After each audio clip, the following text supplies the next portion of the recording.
First at 5, a cost controversy could force one police department to permanently park a tactical truck.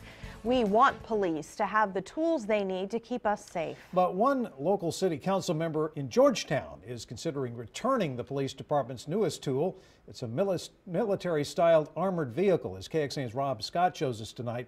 Even though the vehicle itself was free, some say the money to keep it running can be better spent elsewhere. Designed to withstand explosions from IEDs, MRAPs are now rolling into local law enforcement fleets. Georgetown's edition has yet to be used and is already drawing criticism and a high price tag. Williamson County, I believe we have 3 or 4 of these now. Do we really need 3 or 4 of these vehicles? The actual vehicle was free. According to official city documents, Georgetown Police Chief Wayne Nero said operation costs would run the city $2,500 in this year's budget. That $2,500 may be needed before it's ever trained on. Georgetown city leaders say the first time the MRAP was taken out was to be painted here in Cedar Park. Along the way, it broke down and has been waiting for repairs ever since. Initial estimates to replace a rear air brake chamber exceeded the $2,500 budget.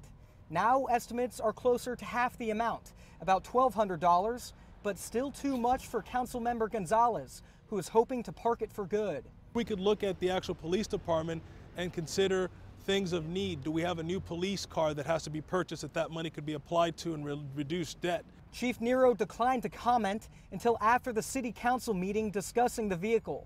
For now, the MRAP is parked. For how long is still the question. In Georgetown, Rob Scott, KXAN News. Gonzalez says he was the only member of the city council to vote against the MRAP initially.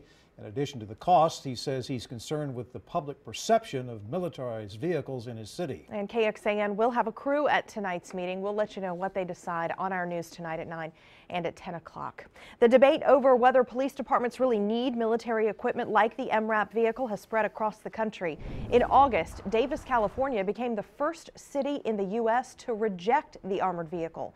The Davis Police Department would have gotten the $600,000 MRAP for free from the Defense Department. But many people said they didn't want to militarize the department, especially after clashes between police and protesters in Ferguson, Missouri. In October, we told you there were questions about whether the University of Texas system should keep its armored vehicle. The police told us then they need to hold on to it for active shooter situations and potential natural disasters. UT is among hundreds of agencies in Texas who received military equipment like the MRAP from the Defense Department. You can look up exactly who got what online right now. Just click on the link with the Georgetown story at KXAN.com.